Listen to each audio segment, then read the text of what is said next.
Hola, ¿qué tal? Muy buenas tardes. Mi nombre es Quetzal Cruzosa y durante estos días vamos a estar tomando las sesiones en torno a la capacitación que, bueno, como ustedes saben, da inicio el día de hoy y que estaremos llevando a cabo durante esta semana. Entonces, bueno, me he presentado y el día de hoy voy a compartirles mi pantalla para poder tener un mapa general de lo que vamos a estar comentando y de los temas que se van a estar abordando a lo largo de estos días. Así es que permítanme compartir mi pantalla.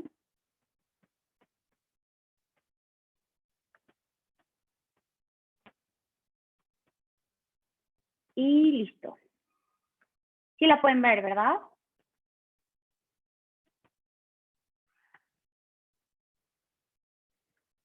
Ok. Bueno, pues como ustedes saben, la finalidad de esta capacitación para ustedes es conocer de modo más especializado el contenido de la reforma laboral en México, que bueno, sin lugar a dudas ha sido un hecho que ha transformado totalmente la forma en la cual se venían llevando a cabo las relaciones laborales en nuestro país.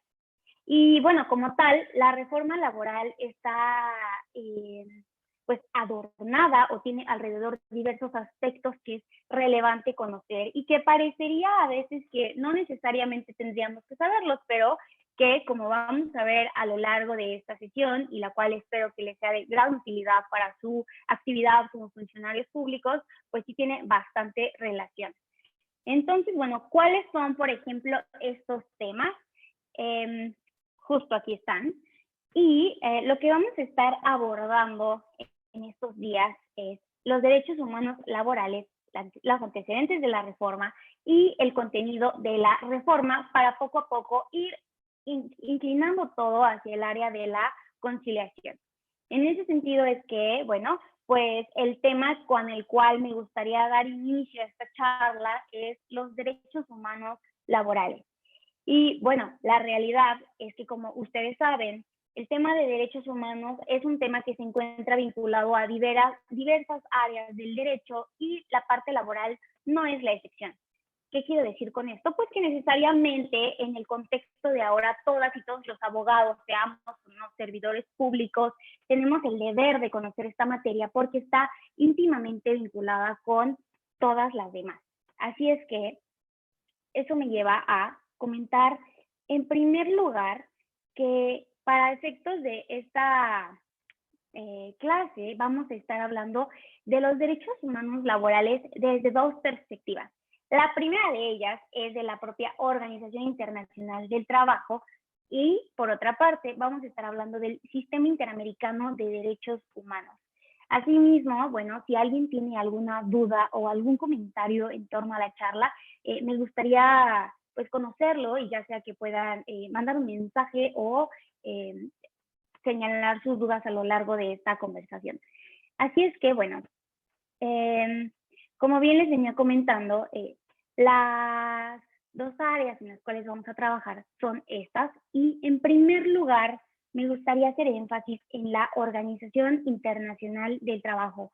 Como ustedes posiblemente sepan, la Organización Internacional del Trabajo es el organismo más longevo en la historia del derecho internacional público, toda vez que su creación data de 1919. Incluso fue creado antes de que la propia ONU estuviera en el concierto del derecho internacional, por lo cual, bueno, ese es un dato muy relevante, me parece que la OIT fue el primer organismo internacional en el mundo. Y bueno, perdón. Creo que alguien habló, no, ¿verdad? Bueno, entonces, en ese contexto es que a lo largo de estas pues pláticas que vamos a estar teniendo, pues vamos a estar haciendo mucho énfasis al derecho internacional que se da en el seno de la Organización Internacional del Trabajo. Sin embargo, me parece sumamente relevante que tengamos un contexto de lo que esto implica. La Organización Internacional del Trabajo tiene 8 convenios fundamentales, que son estos que ustedes pueden ver aquí en la pantalla. ¿Y por qué son fundamentales? Porque de acuerdo con la propia OIT, como de ahora en adelante le vamos a denominar por sus siglas, pues estos son entendidos como los convenios que no deben faltar en un sistema doméstico. ¿Qué quiero decir cuando digo un sistema doméstico? Por ejemplo, el sistema jurídico mexicano es un sistema doméstico porque si estamos en el contexto del derecho internacional, pues cada estado parte tendrá su propio sistema que se le denomina doméstico. Entonces, bueno, este es un aspecto muy relevante que considero que se debe tomar en cuenta y posiblemente ustedes ahorita van a decir, o sea, sí, pero eso a dónde queremos llegar o por qué es relevante hablar de, por ejemplo, convenios de la Organización Internacional del Trabajo si nosotros estamos en México. Y esa es una pregunta muy importante que si no se la han respondido anteriormente, me gustaría que se la formularan y que va a ser contestada a lo largo de esta charla. Entonces, bueno, como les venía comentando, la Organización Internacional del Trabajo, OIT, tiene 8 convenios fundamentales, además de los otros que tiene, etcétera. Estos son de suma relevancia porque se supone que cada estado parte, o sea, estados podrían ser considerados países, pero en el lenguaje del derecho internacional los llamamos estados. Entonces, cada estado parte debería contar con normatividad que contemple estos aspectos. Y bueno, un dato a destacar es que 2 de estos 8 convenios fundamentales se engloban en el marco del derecho colectivo del trabajo. Los demás se enfocan en derecho individual, como ustedes pueden apreciar. Por ejemplo, tenemos el de libertad sindical y protección de derecho de sindicación. Y bueno, ustedes sabrán también que se les identifica con un número, perdón. Entonces, bueno, también tenemos el de derecho de sindicación y negociación colectiva, que justo es el más reciente que México ha ratificado y que data del 2018, cuando fue ratificado por México, y es el último que le hacía falta para tener ratificados los 8 convenios. En tal sentido, es que, bueno, los demás ya se enfocan en derecho individual del trabajo, puesto que, como ustedes podrán observar, tenemos, por ejemplo, convenios sobre el trabajo forzoso, también abolición del trabajo forzoso, sobre la edad mínima para trabajar, peores formas de trabajo infantil, igualdad de remuneración y sobre discriminación en el empleo y la ocupación. Así es que, bueno, me importa muchísimo que esto quede claro para efectos de la charla, puesto que a lo largo de estos días vamos a estar hablando de estos temas, porque me gustaría bastante como enfocar esto hacia una mezcla entre derecho internacional y derecho nacional. Y la respuesta, como ya les había dicho, es que a lo largo de esta, pues vamos a estar entendiendo por qué esto es tan importante. Así es que, bueno, tenemos entonces esta sección que, como habíamos dicho en un inicio, pues corresponde a la propia... Listo. Sí, que corresponde a la propia Organización Internacional del Trabajo, que es la primera parte o la primera sección que me parece relevante conocer en el marco del derecho laboral internacional. Ahora, el siguiente punto del cual me gustaría hablarles es del Sistema Interamericano de Derechos Humanos. Cabe mencionar, previo a entrar al tema del sistema, que la intención de la sesión del día de hoy es que tengamos un mapa general de las especificidades que se van a estar viendo a lo largo de estas sesiones. Por lo tanto, ahorita lo que me interesa que hagamos es que tengamos una noción general de lo que se va a estar hablando para que sea posible identificarlo, porque tal vez si yo les estoy diciendo la organización, perdón, sexuales o estado civil, se tiene acceso a la seguridad social y se perdón, es que hay un micrófono aquí abierto. Se recibe capacitación continua para el incremento de la productividad con beneficios ¿Podrían, por favor, con condiciones óptimas de seguridad, higiene, apagar sus micrófonos? Riesgos del trabajo. El trabajo. Gracias. Sí, en continuación, bueno, el propio, como les venía diciendo, me interesa bastante que tengamos un mapa general sobre derechos humanos desde estas dos perspectivas, así como más adelante, y bueno, que ustedes ya conocen muy bien, como el contenido de la reforma laboral en México, de qué va. Creo que con estos dos pues, elementos podemos hacer una mezcla y como una discusión muy interesante, y por eso es que me interesa bastante. Así es que ahorita, por ejemplo, les estoy comentando, ¿no? La OIT tiene 8 convenios fundamentales y ese es un dato relevante, pero más adelante estaremos ahondando en este tipo de temas. Ahora bien, el segundo del cual me gustaría hablarles es sobre el Sistema Interamericano de Derechos Humanos. Como ustedes saben, o como recordarán, en caso de que todos aquí seamos abogados, existen en el marco del derecho internacional público, pues existe el derecho internacional de los derechos humanos. ¿Y qué incluye eso? ¿Qué engloba? Bueno, pues existe, por ejemplo, el derecho, existen sistemas regionales de derechos humanos. ¿Qué quiere decir esto? Pues que cada continente de los cuales ya se ha desarrollado un sistema cuenta con su propio ordenamiento en materia de derechos humanos que rige a los estados parte del continente que han decidido formar parte de este sistema. Y eso es como, ¿qué? Bueno, ahí va un poco más bajado. Existen alrededor del mundo un sistema universal de derechos humanos. Y el sistema universal engloba, por ejemplo, ciertas declaraciones de derechos humanos, recomendaciones, etcétera. Pero los estados que participan en este sistema universal, pues como su nombre lo dice, son estados de alrededor del mundo. Es decir, no existe una división de continentes, por ejemplo, sino que esto se da alrededor del mundo.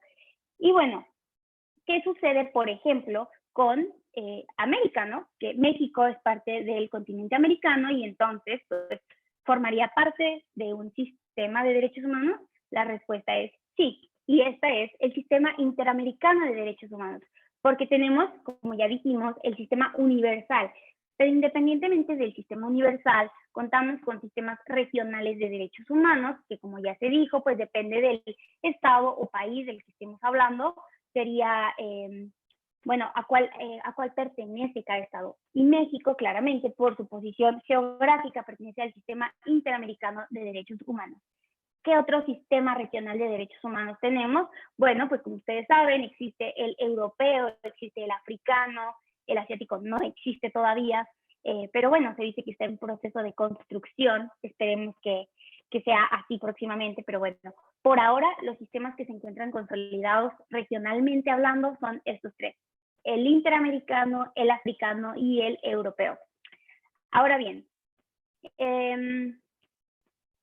el sistema interamericano está compuesto, y esto me parece de suma relevancia saber, por dos organismos. Por una parte, la Comisión Interamericana de Derechos Humanos y por otra parte, la Corte Interamericana de Derechos Humanos. En este sentido es que cada uno de estos órganos tiene funciones específicas, por lo cual es importante saberlos diferenciar. Y nuevamente, parecería que si uno está hablando de sistemas regionales y el sistema universal y todo eso, pues a veces nos parece como temas muy lejanos a nuestra realidad o como al día a día. Por ejemplo, si ustedes trabajan en la Secretaría del Trabajo del Estado de Querétaro, pues dirían, o sea, sí está bueno, pero eso como para qué. Y bueno, ahorita vamos a ir entendiendo un poco más y es algo que me parece de suma relevancia para poder tener una perspectiva más amplia al momento de enfrentarse con las situaciones del día a día que, bueno, ustedes claramente tienen, ¿no? En su función como servidores públicos. En ese sentido es que el sistema interamericano se compone por dos organismos. Por una parte, la Comisión Interamericana de Derechos Humanos y por la otra, la Corte Interamericana de Derechos Humanos. Ahora bien, ¿qué hace la Comisión Interamericana? Bueno, pues la Comisión Interamericana tiene sus principales funciones son, por ejemplo, promover la observancia y defensa de los derechos humanos, promover la observancia y defensa de los derechos humanos, así como también servir como un órgano consultivo de la OEA, de la Organización de los Estados Americanos. ¿Y esto cómo se traduce? En que, por ejemplo, La comisión, como parte del sistema, tiene pues como una de sus funciones llevar a cabo visitas para, por ejemplo, conocer el estatus de los derechos humanos en algún estado parte. No sé, un caso así muy ejemplificador sería esto que pasó apenas en Colombia, por ejemplo, que hubo muchísimos movimientos por parte de la sociedad y que se decía que habían diversas violaciones a derechos humanos. Pues ahí la comisión tiene, o sea, como una de sus funciones, enviar a gente o a personal de la propia comisión a llevar a cabo visitas para saber cuál es la situación actual de los derechos humanos en ese país. En ese sentido, es que también funge como órgano consultivo.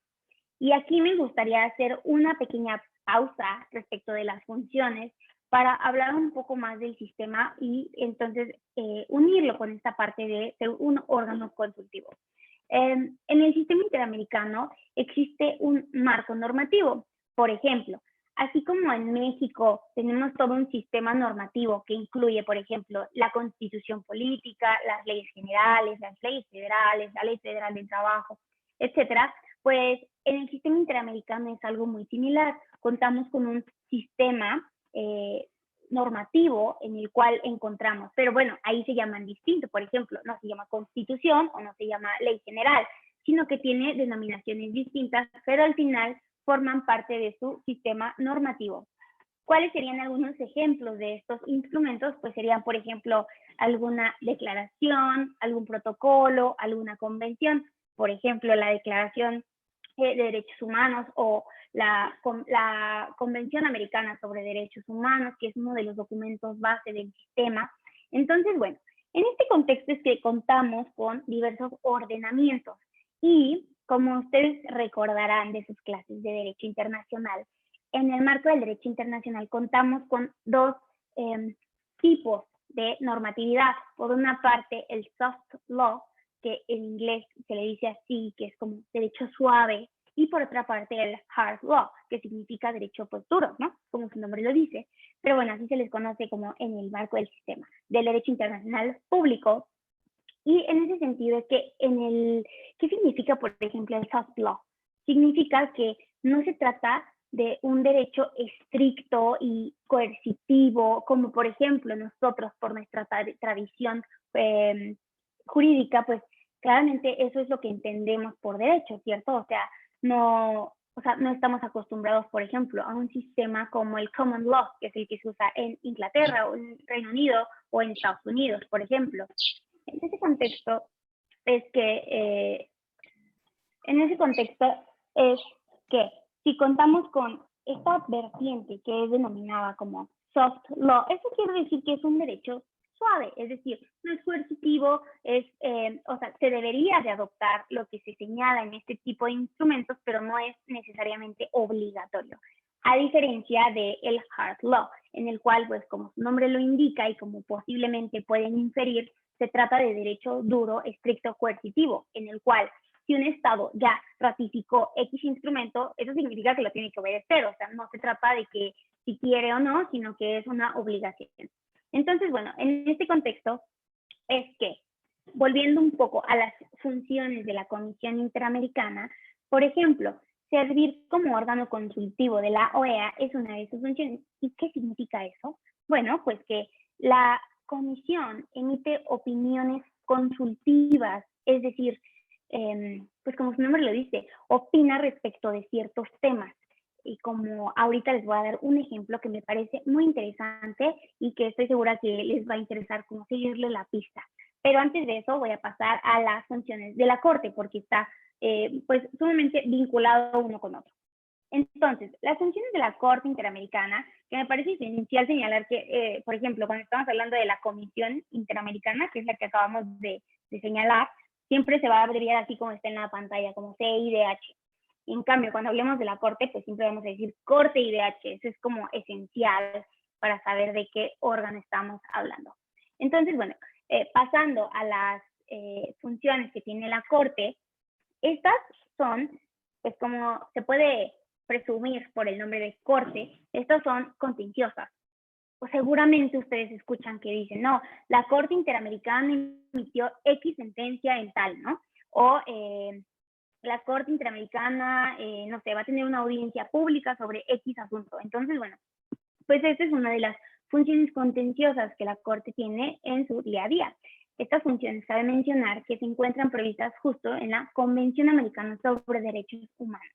Entonces, bueno, así como se señala en la pantalla, pues la función se enfoca en la resolución de casos y supervisión de sentencias. Es decir, que no solamente se emite la sentencia, sino que se debe dar seguimiento al cumplimiento de esta.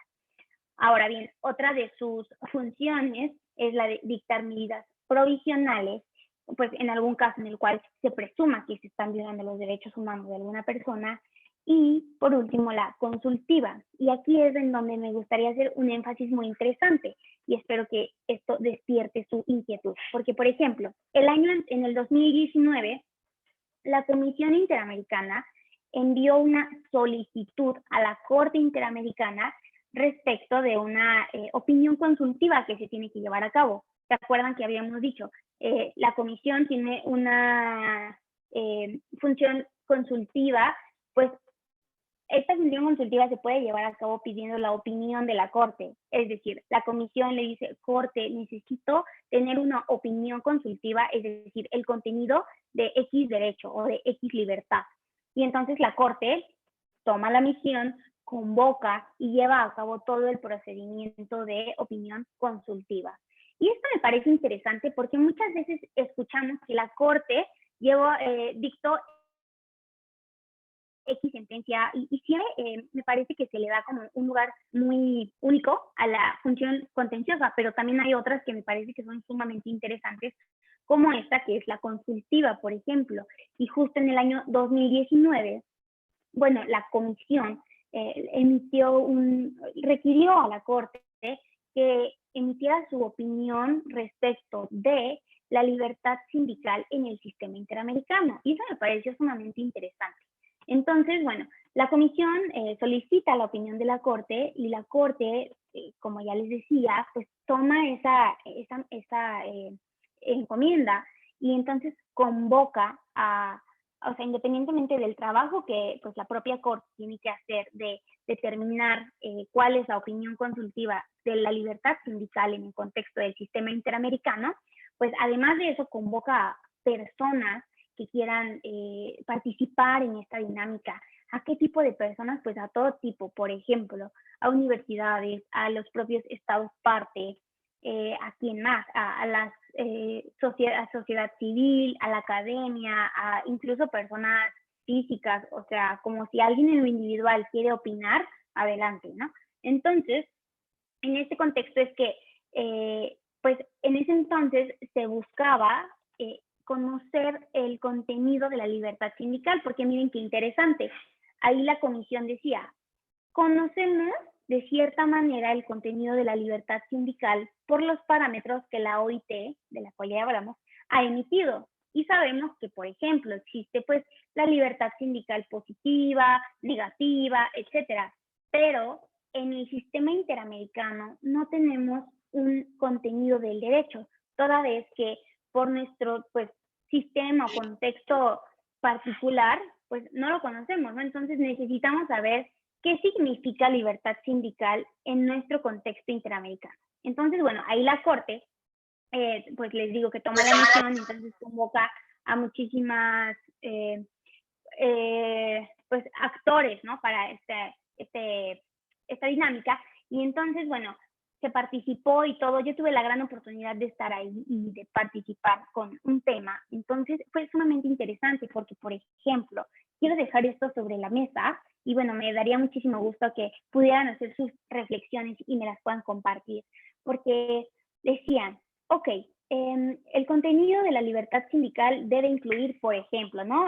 Lo que ya conocemos de los convenios de la OIT, que es pues la libertad positiva de que cada quien pueda asociarse o constituir su propia asociación sin necesidad de permiso, etcétera.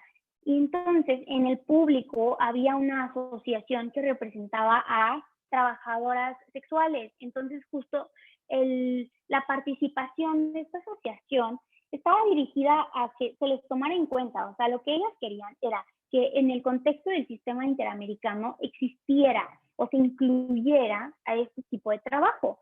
Y entonces, pues, me pareció interesantísimo porque nadie estaba preparado para eso, ¿no? O sea, todo el mundo se imaginaba que íbamos a hablar así como de, pues, libertad positiva, negativa, cosas como más tradicionales, pero justo ahora, pues nada, ahora se estaba incluyendo eso y la corte, en la audiencia pública que se llevó a cabo sobre este tema y justo en la cual esta asociación que les comenté de trabajadoras sexuales participaron y expusieron, pues también participaba la comisión. Entonces le pregunta a la corte, a la comisión, comisión, ¿cuál es la postura de ustedes en torno a este tema? Es decir, se debe como reconocer la libertad sindical a las trabajadoras sexuales, pero es que eso nos lleva necesariamente a la pregunta, ¿se reconoce una relación laboral en este contexto? O sea, parece una pregunta simple, pero no, trae todo un trasfondo.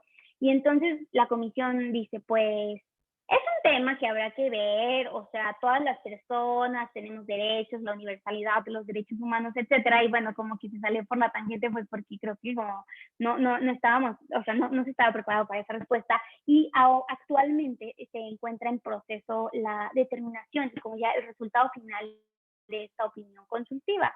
Por ejemplo, en ese entonces, algunos de los elementos que se me hacían muy interesantes de esta opinión era, yo participé con el tema de derecho de acceso a la información como una condición necesaria para poder ejercer una libertad sindical positiva o negativa también, ¿no? O sea, que como ustedes ya saben, la libertad sindical en el contexto de la OIT es que existe una libertad positiva y esta libertad incluye el derecho a asociarse libremente a un sindicato que ya se encuentre constituido previamente, o bien el derecho a crear un nuevo sindicato o asociarse, constituirse.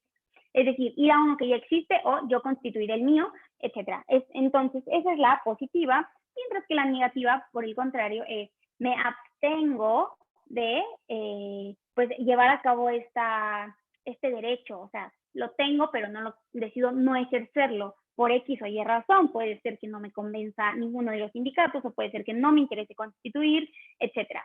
Entonces, bueno, en este contexto es que en próximos meses, yo esperaría, se tiene que emitir la opinión consultiva respecto del contenido de la libertad sindical en el contexto del sistema interamericano.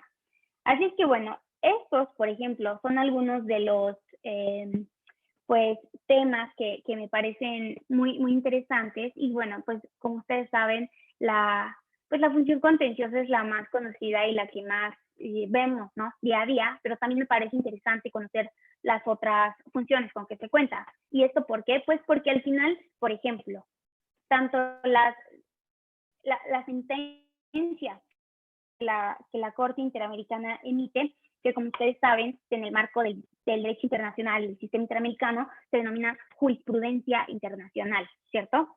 O sea, no es como en el sistema jurídico mexicano, que por una parte tenemos pues una sentencia y por otra parte tenemos una jurisprudencia. En el marco del sistema interamericano, la jurisprudencia siempre será pues la propia sentencia. Entonces, bueno, en este sentido es que, pues muchas veces sabemos que existe la jurisprudencia de la Corte, etcétera, pero no contemplamos otros aspectos. Y que todos estos, tanto la jurisprudencia internacional como las opiniones consultivas, como las declaraciones, como la opinión del relator sobre el sistema, como, etcétera, o sea, todo eso forma un marco normativo interamericano. O sea, así como aquí nosotros tendríamos, como por ejemplo, la constitución local, la constitución política, la ley general, ¿no? O sea, todo eso forma un sistema normativo. Entonces, pues en el sistema interamericano también tenemos un sistema normativo que se engloba de todo esto. Y bueno, esto me lleva a que nos preguntemos, en materia laboral, que es el tema que nos atañe el día de hoy, pues, ¿qué tenemos? ¿Cierto? Y esta pregunta me parece que es muy interesante porque, como ustedes posiblemente sepan, existe desde el año 2017 una sentencia que fue sumamente relevante para el sistema interamericano y también para México, por lo que ahorita vamos a comentar, y que seguramente ustedes conocen, que es esta sentencia de Lagos del Campo contra Perú. Y esta data del 2017. Entonces, me gustaría hablarles un poquito sobre este caso. Me parece que es muy interesante en el contexto de los derechos humanos laborales enfocados en el sistema interamericano como sistema regional. Y va de lo siguiente. Se las voy a contar brevemente para que podamos estar en contexto. Y pues nada, me parece súper interesante. Entonces, bueno, esta sentencia, pues los hechos de la sentencia, más bien, datan de 1989. En 1989 existió un caso en el cual un señor llamado Alfredo Lagos del Campo, que era un trabajador en Perú, justo, Alfredo Lagos del Campo era un trabajador de Perú que no solamente era trabajador, sino que él también era líder sindical. Es decir, él también pues, representaba a trabajadores al interior de una empresa industrial. Y por ser esta una empresa industrial, de acuerdo con la normatividad de Perú, existe una figura que me parece muy interesante, que es la de comunidad industrial. Y esta es como una especie de sindicato, o sea, es una figura muy similar al sindicato, pero no es el sindicato, sino que ahí se le conoce como comunidad industrial, pues por ser parte de una rama industrial, ¿no? Entonces, bueno, él era pues representante de esta comunidad industrial, y pues representaba a los trabajadores, etcétera, en las elecciones que se llevaban a cabo al interior de la empresa, ¿no? Y en algún momento, él no solamente era representante, sino que aparte él presidía como a la comisión de elecciones, ¿no? Entonces, bueno, en este contexto es que en una ocasión esta persona, el señor Lagos del Campo, detecta que se están llevando a cabo irregularidades en unas elecciones al interior de la empresa, particularmente que convocaron a elecciones y no avisaron a la parte que representaba a los trabajadores. Es decir, solamente convocaron a quienes representaban a la empresa pues para que tuviera beneficio, ¿no? En pro de la empresa estas elecciones. Y en ese contexto es que pues él se entera, pues porque al final es el presidente como del colegio electoral, pongámosle, y pues se entera que no los convocaron y se inconforma entre el Ministerio de Industria, que es la institución que es como la Secretaría de Industria, aquí en México así se llamaría, pues allá el Ministerio de Industria, pues se inconforma ante este ministerio y le dicen que no, entonces después niegan la inconformidad, dicen no existe irregularidad, entonces son válidas las elecciones. Igualmente se inconforma y agota los procedimientos internos de la empresa y nuevamente pues le dicen que no, que sí se llevaron de acuerdo con los estatutos y que de tal forma pues no procedía su queja, ¿no? Y ¿qué pasa después? Que él decide pues buscar otras puertas, ¿no? Y entonces acude a un periódico local y en el cual da una entrevista en la cual señala que no se llevaron a cabo las formalidades de acuerdo con los procedimientos de la empresa. Y le hacen una entrevista y salen, no sé, en el periódico y en los medios de comunicación y entonces, bueno, todo el mundo se entera que la empresa anda haciendo ahí irregularidades, que eso, que lo otro, etcétera. Y pues eso pues no le gusta a la empresa, claramente, ¿no? Entonces, a partir de ahí levantan una especie de acta en contra del señor Lagos del Campo, pues de que no actuó con probidad, ¿no? O sea, con probidad en el centro de trabajo. Y por tal motivo es que es acreedor a una falta y esta falta es un despido. Entonces, pues dicen que es un despido justificado toda vez que él pues estuvo difamando y etcétera a la empresa sobre estas elecciones, ¿no? Y bueno, nada, lo despiden y a partir de ahí es que él pues demanda, ¿no? O sea, primera instancia demanda el despido y se declara que es injustificado. Ajá. En la sentencia se señala que es injustificado. Sin embargo, pues ya saben, ¿no? Sigue una apelación y ahí se declara que es justificado. Y luego pues va a una revisión y otra vez justificado. Entonces, como ustedes saben, en el sistema interamericano es una condición necesaria agotar el principio de definitividad, es decir, agotar pues, todos los recursos internos que uno tenga de acuerdo con la legislación del país para poder así presentar la queja ante la comisión. y la comisión después, si considera que hubo una violación de derechos humanos, ya se lo pasa a la Corte, pero previamente no. Entonces, bueno, así, ¿no? Él agota todo el principio de definitividad y posteriormente ya, que le dicen hasta en la revisión, que fue un despido justificado, primero injustificado, luego justificado, luego justificado, y ya entonces de ahí fue que fue a la comisión. Entonces ya la comisión determina que sí hay una posible violación a derechos humanos y es así que lo turna a la Corte. Y aquí la Corte hace un estudio sumamente interesante sobre este caso y que es el primero que se ha pues, discutido en el seno de la Corte Interamericana en materia laboral, de forma particular respecto del derecho a la estabilidad en el trabajo. Entonces, bueno, esta es una sentencia clave en materia laboral, porque es la primera vez que aparece el tema en el sistema. Entonces, bueno, ¿y qué resuelve la Corte? A mí se me hace súper interesante y les quiero compartir esto, porque por una parte, la Corte divide el estudio de fondo, o sea, en los cuales, bueno, yo dividiría más bien el estudio de fondo en dos aspectos esenciales. El primero es que, pues, analiza el tema de la estabilidad en el trabajo y dice, pues, en efecto, se violaron los derechos laborales toda vez que, pues, no se estaba difamando, o sea, no estaba incurriendo en la falta en la cual le estaban señalando que era la causa. Y por lo tanto, esto es un derecho esto es un despido injustificado. Y bueno, así es que la Corte lleva a cabo la interpretación del artículo 26 de la Carta de la Convención Americana y pues determina esto y bueno, hace unas consideraciones pues que ya pues, un tanto tradicionales respecto a la estabilidad en el trabajo, que es un derecho humano, etcétera. Y ahora, la segunda parte del estudio de fondo es la que a mí me encanta, porque la Corte hace un análisis muy interesante y dice, ok, se violó el derecho a la estabilidad en el trabajo, pero ¿qué pasa con la libertad de expresión que se estaba pues desarrollando en este caso, ¿no? Entonces dice, a ver, el señor Laszlo del Campo pues ejerció su libertad de expresión al ir a un medio de comunicación y llevar a cabo estas consideraciones, ¿no?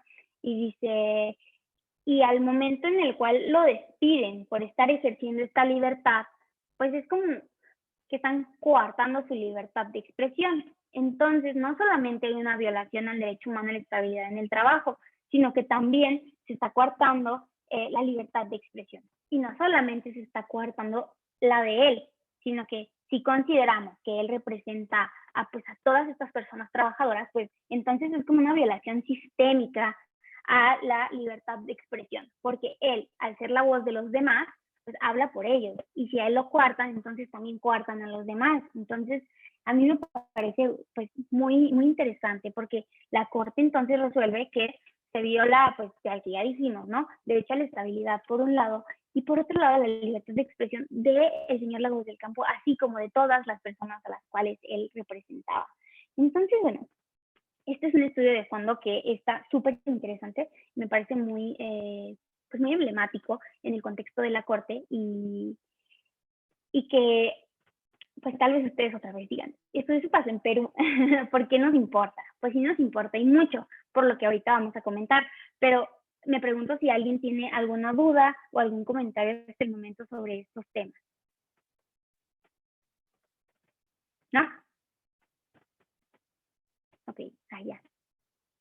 Bueno, es que aquí estoy tratando como de ver las caras. Bien, entonces, bueno, aquí como ustedes pueden ver, aquí, los estados que han aceptado la competencia de la Corte son estos que podemos encontrar aquí, en donde claramente está México, por ejemplo, bueno, Perú, pues ya les conté la sentencia, claramente tendría que estar, porque, por ejemplo, hay estados que son parte del sistema, pero que no aceptan la competencia contenciosa de la Corte, es decir, que no formarían parte de un proceso contencioso y que no podrían ser condenados, como si es el caso de los que sí la aceptan, y que es el caso de estos estados que estamos viendo acá en la pantalla, y que bueno, pues seguramente ustedes saben que México ha sido condenado en más de una ocasión por parte de la Corte y que eso ha repercutido muchísimo en nuestro sistema jurídico. Entonces, bueno, aquí pueden verlo, pero por ejemplo, creo que Jamaica no es parte de la, o sea, no ha aceptado la competencia contenciosa, pero sí es parte como del sistema parcialmente, pero pues no lo pueden condenar, ¿no? Entonces, bueno, uy, qué mal salió esta, pero bueno, les quiero hablar ahora un poco sobre los casos en los cuales México ha sido condenado por parte de la Corte. Y seguramente ustedes los van a reconocer muy bien porque han sido pues noticias muy emblemáticas y que han impactado fuertemente en la manera en la cual México lleva a cabo sus procesos o incluso en la propia legislación mexicana. Y bueno, lamento mucho que esté ahí encimado, la verdad, pero no sé, se guardó mal. Pero bueno, el tema es que ahí dice, el caso se refiere a la responsabilidad internacional, ¿ok? Entonces, bueno, del Estado, y bueno, como ustedes se acordarán tal vez, este caso de Jorge Castañeda Guzmán versus México fue en el año 2008, cuando Jorge Castañeda aspiraba a ser un candidato independiente por la presidencia de México. Y en ese entonces no le fue posible registrarse como candidato independiente y por lo tanto no pudo pues competir, ¿no? Junto con los demás que sí contaban con un partido político. Entonces, bueno, aquí me parece una pieza clave porque justo lo que yo les contaba hace rato de como en Lagos del Campo, que se agota el principio de definitividad y posterior a ello se acude ante el sistema interamericano, sus órganos, la comisión y la corte, pues el tema aquí fue que ya él agotó sus procedimientos internos en caso de que existan y ya posteriormente llegó a la corte el asunto. Y miren qué interesante, porque la corte determinó que aquí el problema, o como en el estudio de fondo detectó que el problema era que no había un recurso adecuado y efectivo para que él pudiera inscribir su candidatura. O sea, no era de si él podía ser candidato o no, etcétera, o sea, sino que era de que existiera un recurso mediante el cual él pudiera ejercer este derecho. Entonces, bueno, a partir de ahí es que se considera que el Estado violó el derecho a la protección judicial. Y bueno, ahí ese derecho está estipulado en el artículo 25 de la Convención Americana. Y de esta forma es que este fue el primer caso que se resolvió contra México. Entonces, bueno, o sea, eso fue en el 2008, estamos en el 2021, o sea, México sí ha sido parte de algunos procedimientos, pero empezó en el 2008. Y a pesar de eso, fíjense que México aceptó la competencia de la Corte en los 90. Entonces me parece interesante que hasta el 2008 fue que se le condenó. Entonces, bueno, ustedes ya pues podrán conocer y también, ahora bien, otro de los casos que me parece de suma relevancia comentar es el de Campo Algodonero contra México, que seguramente lo conocen porque también ha sido muy sonado. Y pues a veces tenemos unos casos más dramáticos que otros, ¿no? Por ejemplo, de Castañeda Guzmán me parece que es un caso muy técnico en el cual dicen, bueno, no hay protección judicial porque existe una ausencia de recurso efectivo o de procedimiento, etcétera. Pero en por ejemplo, pues sí es una violación grave a derechos humanos porque, como ustedes pueden ver aquí y como pues también seguramente lo saben porque ha sido del dominio público, pues está enfocado en violencia contra las mujeres, puesto que está vinculado con la desaparición y muerte de Claudia Esmeralda y Laura Berenice. Y bueno, aquí en el estudio de fondo, la Corte establece que se han violado los derechos a la vida, a la integridad personal y libertad personal. Esto porque el Estado no cumplió con el deber de investigar y, bueno, garantizar estos derechos de los cuales estamos hablando. Y bueno, aquí el deber de no discriminación, el Estado viola los derechos del niño, etcétera, pues porque estas personas eran menores de edad en el marco del derecho internacional. Entonces, bueno, este es un caso muy emblemático y, por ejemplo, ustedes se van a dar cuenta, o bueno, seguramente se han dado cuenta que de unos años para acá, México ha metido como demasiada política pública a favor de los derechos de las mujeres. Y esta fue una de las grandes influencias por las cuales esto se dio, toda vez que bueno, la Corte cuando lleva a cabo pues estos razonamientos y emite sentencias, también estas son condenatorias, es decir, obliga a que se indemnice o, por ejemplo, a que se ofrezcan disculpas públicas, ¿no? A los familiares, etcétera. También en otros casos, por ejemplo, dicen, se tiene que poner un monumento en tal línea, pues como un homenaje, ¿no? Como una disculpa pública. También otro de los, una que me parece pues que tiene muchísimo alcance es la de la obligatoriedad de adoptar disposiciones de derecho interno. Esto quiere decir que el Estado, aparte de lo que ya dije en los casos en los que aplique, pues tiene que reformular su legislación a fin de poder pues ya contar con eso, ¿no? En el caso, por ejemplo, de Castañeda Guzmán, sí tiene que ser como una modificación en el derecho interno. Y esto quiere decir que tiene que modificar su legislación para que de ahora en adelante sí se cuente con un recurso efectivo, ¿no?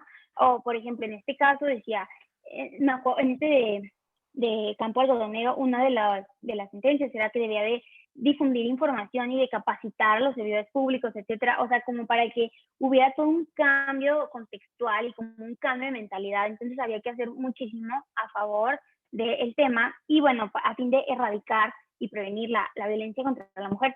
Entonces, este es el más emblemático que hay en México, porque bueno, fue el primero que se dio en este contexto del cual les estoy hablando. Y el siguiente del cual me gustaría hablarles es Rosendo Radilla Pacheco contra México.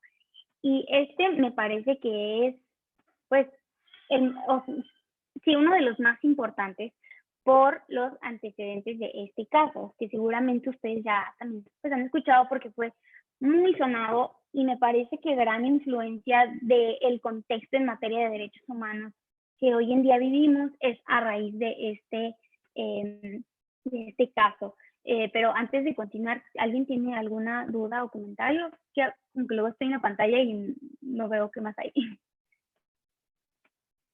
¿No? Ok. Bueno. En continuación, Rosendo Radilla es los antecedentes del caso. Son en materia de desaparición forzada.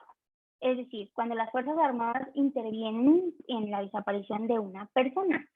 Y este es como de los 60, en el cual se condena al Estado mexicano por la falta de investigación y sanción de los responsables de la desaparición forzada del señor Rosendo Radilla, que era pues una persona muy activa políticamente hablando y pues que hacía como componía canciones, pues hablando como del Estado, etcétera. Entonces una vez él estaba en un autobús con su hijo, llegaron pues las Fuerzas Armadas, personas que forman parte de Fuerzas Armadas, y se lo llevaron. Se dice que se le vio en un cuartel militar en algún momento y ya de ahí ya no se supo nada de él. Entonces ahí nuevamente la familia fue la que llevó a cabo este procedimiento. Nuevamente llegó a la Corte Interamericana y ahí se resolvió pues que el Estado mexicano sí era culpable, ¿no? Y ahí se señalan los derechos que fueron violados como libertad personal, integridad personal, reconocimiento de personalidad jurídica, la vida, etcétera. Y aquí creo que como yo les contaba, es uno de los más relevantes porque este fue como el parteaguas en México para todos los cambios y todas las reformas en materia de derechos humanos que se han venido dando.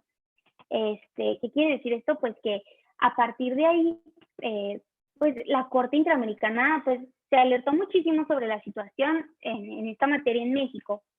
Y entonces, entre las reparaciones que se ordenan, pues se ordena que México tiene que, como ya les contaba hace rato, modificar sus disposiciones de derecho interno a fin de que haya una mayor garantía de derechos humanos, pues bajo el contexto de que esto no puede volver a pasar porque es un caso de graves violaciones a derechos humanos.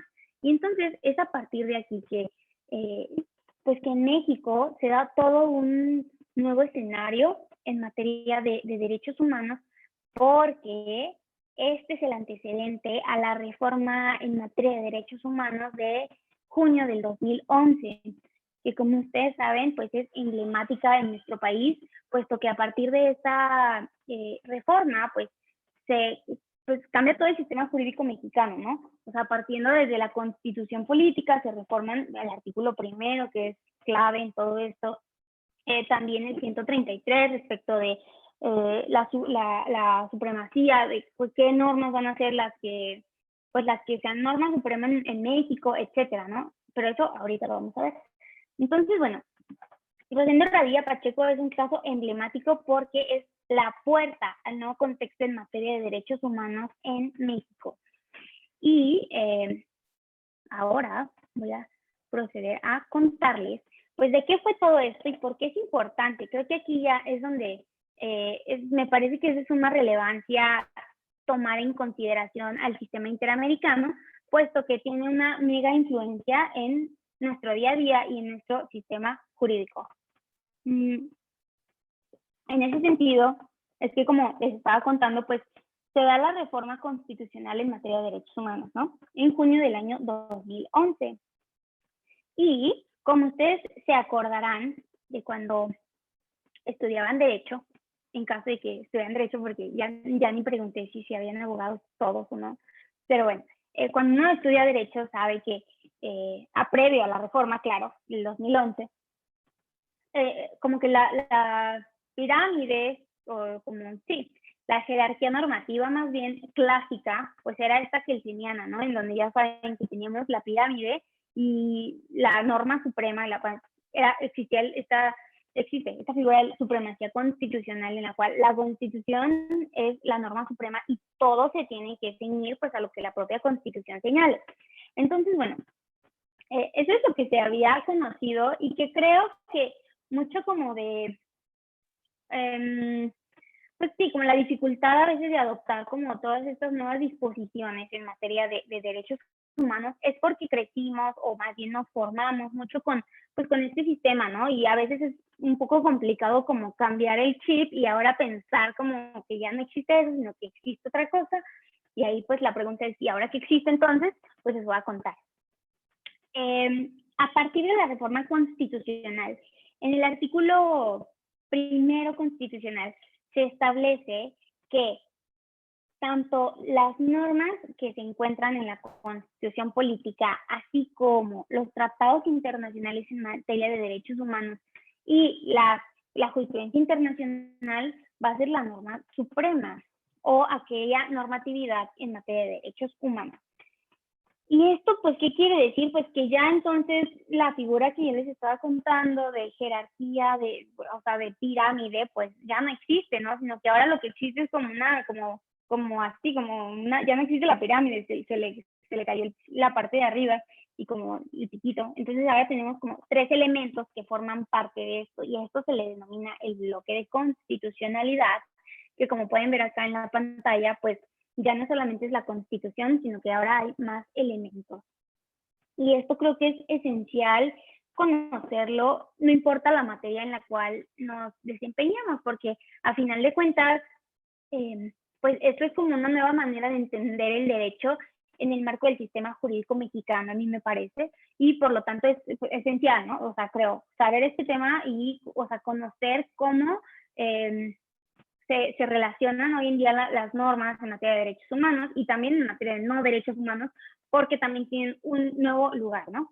Entonces, bueno, el bloque, como ya les venía contando, pues está integrado por ejemplo, ¿no? El contenido de la Constitución, los tratados internacionales que deben ser en materia de derechos humanos, y estos tratados, por ejemplo, serían los que ya les estaba contando. ¿Se acuerdan que al inicio les decía, bueno, en el marco del sistema interamericano, por ejemplo, tenemos diversos instrumentos, como la Convención Americana, como, ¿qué más? Pues Declaración de Derechos Humanos, por ejemplo, el protocolo sobre derechos civiles y políticos, el también protocolo sobre derechos económicos, los DESCA, derechos económicos, sociales y culturales, etcétera, ¿no? O sea, y así tenemos infinidad de instrumentos en la materia.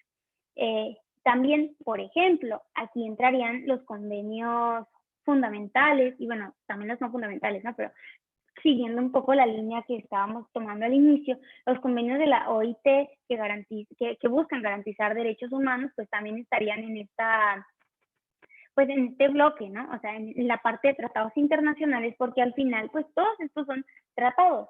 Pueden tener un nombre distinto, como por ejemplo convención, declaración, protocolo, carta, etcétera, pero al final todos estos son denominados tratados internacionales.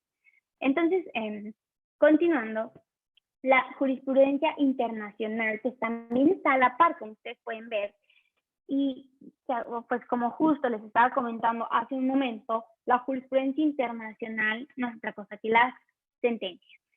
Cuando doy la clase de sistema interamericano a mis estudiantes, siempre les digo, cuando yo estaba en la carrera, yo me acuerdo que decían, la jurisprudencia internacional. Y yo pues decía, ¿cómo? Y ponía en el internet como jurisprudencia internacional y me salía la sentencia y yo, ¿cómo? O sea, yo quiero la jurisprudencia, no la sentencia.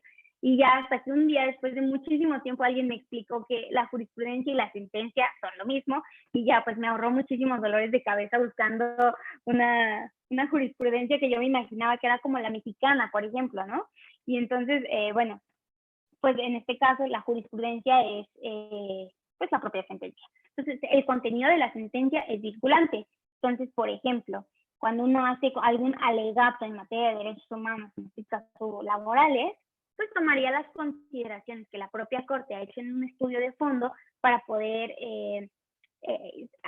fortalecer un argumento, para poder fundamentar algo, ¿no? Entonces, se toma como la consideración que la propia Corte ha hecho en X sentencia y se inserta. Entonces, bueno, eso es lo que conforma el bloque de constitucionalidad. ¿Alguien tiene alguna duda hasta el momento? Creo que no, ¿verdad? Ok, bien. Entonces, bueno, ¿y qué pasa con los que sí son tratados internacionales, pero que no son en materia de derechos humanos? Bueno, pues estos tienen un lugar un poquito más abajo, de ahora en adelante, y bueno, ya lo tenían, pero ahora en el contexto del bloque, pues ya tienen un lugar abajo, y por ejemplo, ¿qué tratados estarían aquí?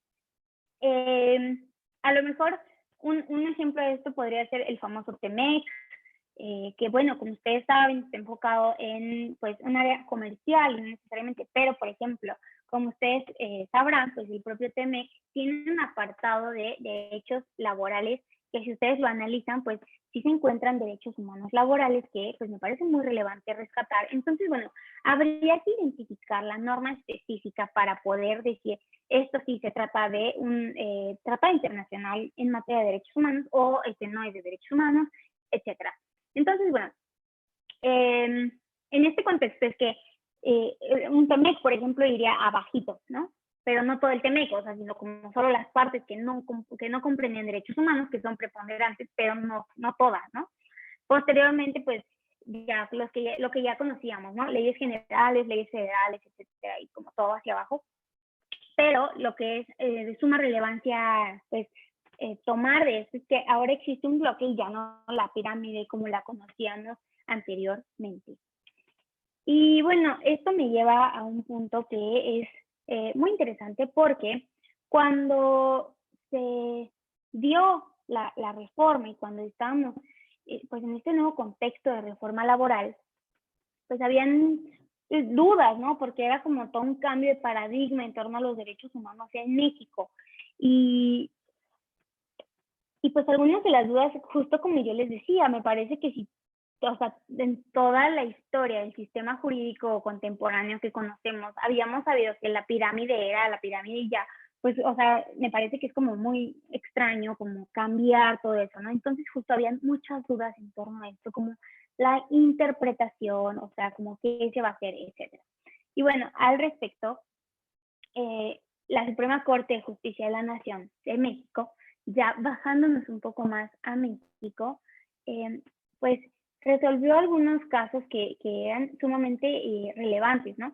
Y de los cuales me gustaría hablarles un poco, que por una parte es el caso Varios 219 del 2010 y por otra parte el 293 del 11, la sentencia 293 del 11.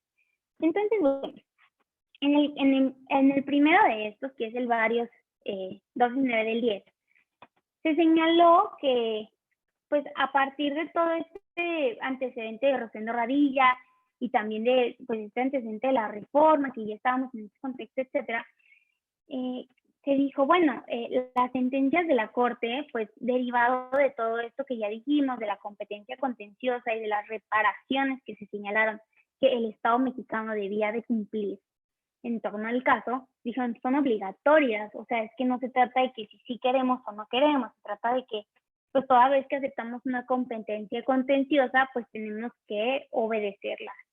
Y eso que nos lleva a un segundo punto que me parece esencial, y es la existencia de un control de convencionalidad. ¿Qué quiere decir esto? Pues que si las sentencias de la Corte, o sea, este es el razonamiento, las sentencias de la Corte son obligatorias y se señala en la Constitución también que son obligatorias, entonces, pues las autoridades, pues, o sea, mexicanas, pues tienen que ejercer un control de convencionalidad. ¿Qué quiere decir eso? Pues que ya no solamente me allego del marco normativo mexicano que conozco, que sería un sistema doméstico, como ya les había contado, sino que también pues me allego de instrumentos o normas del derecho internacional de los derechos humanos, como en este caso es el ejemplo que yo les decía de la sentencia, de la jurisprudencia de Lagos del Campo contra Perú, ¿no? Por ejemplo, como que hay un estudio, hay una parte del estudio de fondo que me parece que queda aquí y yo puedo ejercer un control de convencionalidad, es decir, como que bajo lo de derecho internacional y luego hago parte de mi sistema doméstico. Y ni siquiera es tanto que lo baje, porque al final, pues esto al incorporarse en la Constitución, pues ya es parte del sistema jurídico mexicano, o sea, viene como de una raíz internacional, pero al momento en el cual se incorpora en la Constitución, pues ya es parte de el sistema del sistema interno doméstico.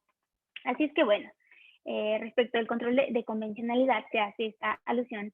Y un dato muy curioso que les quiero contar, por si no se lo sabían, es que quien le dio el nombre de control de convencionalidad al control, pues fue Sergio García Ramírez, que en ese entonces era presidente de la Corte Interamericana, que es un mexicano y que es un pues experto, es un investigador del Instituto de Investigaciones Jurídicas de la UNAM, y bueno, brillante, expertísimo en materia de derechos humanos, y él cuando estaba ahí, pues lleva a cabo todo un razonamiento, y pues esta actividad, como que la descripción o la definición del concepto, o sea, la actividad de llevar a cabo esto de argumentar o de fortalecer X cosa, etcétera, o de aplicar una norma internacional, pues era algo que ya se decía, pero nadie nunca le había puesto un nombre. Entonces a él se le atribuye haberlo nombrado control de convencionalidad. Así es que el control de convencionalidad es un nombre que le puso un mexicano. Entonces, bueno, posteriormente, la sentencia, la segunda sentencia de la cual me gustaría hablarles es la 293 del 2011. Y pues aquí, como ustedes podrán advertir, pues ya va un año más adelante, ¿no? O sea, el Vario fue en el 2010 y creo que fue una serie de razonamientos muy interesantes, pero con la 293 del 11, pues ya la Corte como que dio un paso más allá, ¿no? Y esto está súper interesante porque ahí se habló pues primero, del alcance de las sentencias. Y esto quiere decir que, por ejemplo, si en Rosendo Radilla condenan a México, pues es obvio que México tiene que pues, obedecer, ¿no? O sea, lo que se está prescribiendo que se tiene que hacer, ya sea garantizar X derecho o Y.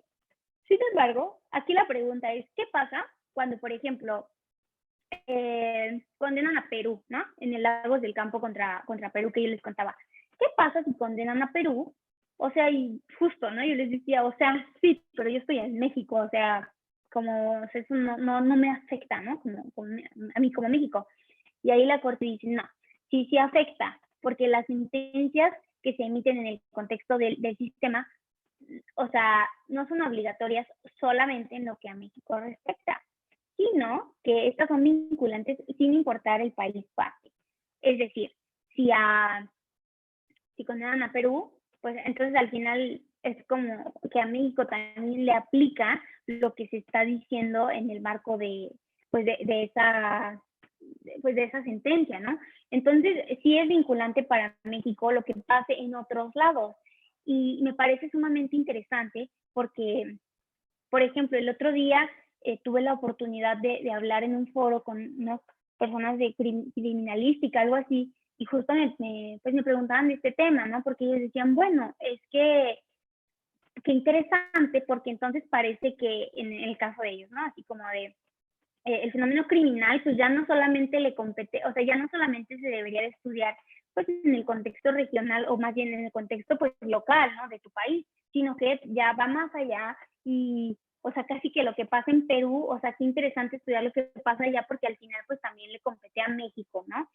Y creo que esto es muy, muy interesante porque al final, pues, o sea, la región comparte muchos, pues sí, como problemas en común y como consideraciones de cierto tipo. Y esto, o sea, quisiera ejemplificar esto con que, por ejemplo, en el sistema interamericano, una de las sentencias clave en materia de derecho a acceso a la información es Claudio Reyes contra Chile, que fue en el 2006. Y esta sentencia es sumamente interesante porque ahí es en donde la Corte, así como todo este estudio sobre libertad de expresión, derecho a acceso a la información, y bueno, algo así como que cabe destacar mucho es que dice, bueno, y que eso también nos interesa porque el acceso a la información sindical es una nueva vertiente que se ha estado dando en los últimos años a partir de las reformas a la Ley Federal del Trabajo del 2012, y bueno, habían algunos antecedentes ahí, pero formalmente, o sea, positivamente está desde el año 2012, como ustedes sabrán. Entonces, bueno, esto también tiene mucha relación con el tema, lo de acceso a la información por el nuevo contexto en el cual estamos. Pero bueno, continuando con el tema de Claudio Reyes, en ese entonces, pues se hace esta consideración y dice, bueno, el derecho a acceso a la información es una condición necesaria para poder llevar a cabo una libertad de expresión. O sea, no puedo emitir mis opiniones o no puedo pues ejercer esta libertad si no estoy informado, ¿no? O sea, ¿cómo voy a opinar sobre X tema o algo así si no estoy informado? Y vinculándolo un poquito, por ejemplo, ahorita que estoy diciendo esto a la materia laboral, a mí me encanta hacer este ejemplo cuando hablo sobre transparencia sindical, que es un tema que me apasiona muchísimo y que incluso hice toda una tesis de maestría sobre transparencia sindical interna, entonces me fascina este tema. Toda vez que, por ejemplo, me gusta explicarlo así, digo, imagínense, o sea, como trabajadores, ¿no? Nosotros, y no saben, y que ya llegó diciembre, y existe en la ley una figura denominada aguinaldo, en la cual, pues, nos van a dar una prestación laboral consistente en X días, etcétera, de acuerdo con cada sistema, con cada régimen, ¿no? Y yo digo, o sea, sí, pero imagínense que no supiéramos que existe eso, o que no supiéramos que existen las vacaciones, o que no supiéramos que existen, no sé, las utilidades, etcétera. Pues, ¿a poco lo vamos a reclamar? Y dices, no, pues no, o sea, entonces creo que el derecho a acceso a la información es esencial, pues porque no podemos reclamar algo que no sabemos que existe, ¿no? O sea, creo que eso es como algo muy, o sea, es como, me encanta ese derecho porque es la puerta a otros derechos y creo que en el contexto del trabajo es pues también de suma relevancia porque, bueno, ustedes lo sabrán mejor que yo porque es lo que ven al día a día, que pues muchas personas desconocen sus derechos totalmente y pues a partir de eso es que pues son objeto de muchos abusos, ¿no? Entonces creo que la transparencia sindical tiene todo un tema central aquí, tiene un papel central porque gracias a ella pues se puede conocer, no sé, que existe X contrato colectivo, ¿no? Registrado, o que existe tal sindicato, o que soy parte de un sindicato y ni sabía, etcétera. Sin embargo, sí creo que en México estamos todavía, pues como que apenas es algo nuevo, ¿no? En nuestro contexto y todavía no es un derecho tan socializado, yo pensaría, a pesar de que pues ya tiene algunos años, en el año 2002 fue la primera ley en México, pero bueno, a lo que voy con esto es que, por ejemplo, en el sistema interamericano, este derecho al acceso a la información es sumamente tomado, o sea, tenemos esta sentencia de Claudio Reyes e incluso tenemos al relator de libertad de expresión, tenemos muchas declaraciones, o sea, se le mete mucho punch como a este tema de acceso a la información, ¿no? Y eso está en el sistema interamericano como sistema regional, pero por ejemplo, si observamos el sistema europeo de derechos humanos, en algún momento yo estaba muy entusiasmada por estudiar el sistema europeo y el derecho a acceso a la información en el sistema, y qué desilusión me llevé, porque no, o sea, no hay como una línea jurisprudencial tan amplia y no es un tema que se aborde tanto, y yo no me lo explicaba, ¿no? Y decía, bueno, pero ¿por? Y entonces entendí que es porque ahí no se llevan a cabo, pues, o sea, no es tan necesario porque como no existen como, o sea, no se necesita. Y lo quiero ejemplificar con una mini historia que me parece muy, pues, interesante y que ilustra bastante y que me dio un poco de risa en su momento, que en una ocasión yo estaba en una estancia en Alemania y justo mi tema era de transparencia sindical. Y entonces estaba con mis colegas del instituto y me dicen, ¿de qué es tu tema? Y yo, pues, transparencia sindical, ¿no? Muy orgullosa. Y dicen, ah, qué interesante, ¿qué es eso? Y yo, ¿cómo? Pues, o sea, transparencia sindical, ya sabes que las personas trabajadoras en el contexto del trabajo tienen información para no sé qué, bla, bla, bla. Y, o sea, y como que dicen, ah, ok, ¿no? Como, ok. Y me dijeron, o sea, pero, por ejemplo, ¿qué ley o cómo? Y yo así como, a ver, no me están entendiendo nada, ¿no? Les dije, a ver, ¿cuál es tu ley de información aquí? Y dicen, no, o sea, de información laboral, yo decía, como, o sea, ¿dónde se regula? ¿No? Así como yo pensando en la Ley Federal del Trabajo. Y dicen, no, pues no se regula. Y yo pensé, no, qué mal, ¿no? O sea, ¿cómo no está regulado? Y entonces dicen, o sea, ¿en México sí se regula? Y yo, pues claro. Y entonces, pues, se quedan como, ¿por? Y yo, pues porque hay muchos problemas como de corrupción sindical y la rendición de cuentas, etcétera. Y entonces dijeron, qué extraño. Dijeron, no, pues es que aquí no tenemos eso. O sea, y ya, ¿no? Entonces como que me agarraron el tema y dijeron, ah, o sea, sí, lo que te estás diciendo sí se hace aquí, pero pues no hay una ley que nos obligue, o sea, se hace porque se sabe que se tiene que hacer, o sea, no es como que necesites una ley que te esté obligando a hacerlo. Y yo, así como que cada quien estaba en su mundo hablando de sus temas, ¿no? Y me parecía muy interesante porque dije, ah, claro, o sea, en el sistema europeo y, por ejemplo, en el caso de Alemania, ¿no? O sea, no es normal como hablar de una transparencia sindical o de sí, acceso a la información en el contexto del trabajo, pues porque no es algo que se necesite, o sea, la gente lo hace pues porque sabe que lo tiene que hacer y ya. Y en cambio, en México, por ejemplo, en el sistema interamericano, pues sí tenemos desarrollada mucha jurisprudencia, por ejemplo, en materia de desaparición forzada, en materia de acceso a la información, etcétera. Y si ustedes pues observan, en materia de transparencia y todo eso, pues al igual que en cuestiones de género, pues ha habido un boom, ¿no? Entonces, creo que influyen mucho estos temas y cada región tiene como sus propios problemas, ¿no? Por ejemplo, creo que en el sistema europeo, o al menos en Europa, lo que se discute ahora mucho es como todo esto de como e-commerce y como el derecho y la tecnología, o sea, cómo regular nuevas cosas, ¿no? La privacidad, etcétera, como por todos estos nuevos contextos. Entonces, como que cada quien está atendiendo sus temas, ¿no? Yo diría. Pero bueno, este es como un punto. Y bueno, en continuación con estos temas volviendo a México un poco, justo yo les decía, ¿no? Que en la sentencia 293 del año 2011, pues se determinó justo eso, ¿no? Todo esto nos llevaba porque el alcance de las sentencias, pues ya no solamente es para México, sino también es para, o sea, pues sin importar en qué país esté existiendo esta jurisprudencia. Esa es una. Y la segunda, que me parece crucial, y esto sí es súper importante que tengamos en cuenta, así como en todo este contexto del bloque de constitucionalidad, es que en su momento pues existió esta reforma, ¿no? En materia de derechos humanos en el 2011. Y la Corte Mexicana pues tuvo que sentarse a reflexionar sobre este tema. Y entonces, o sea, pues dijo, ¿cómo? O sea, hay un problema, se detectaba un problema de supremacía constitucional porque en el texto original pues, del artículo primero, pues señalaba lo que ya dijimos, o sea, que existe un bloque y que, sí, interesante, y que pues va a existir el principio pro persona, ¿no? O sea, ¿y qué quiere decir esto? Pues que siempre se va a buscar aplicar la norma que más beneficie a las personas.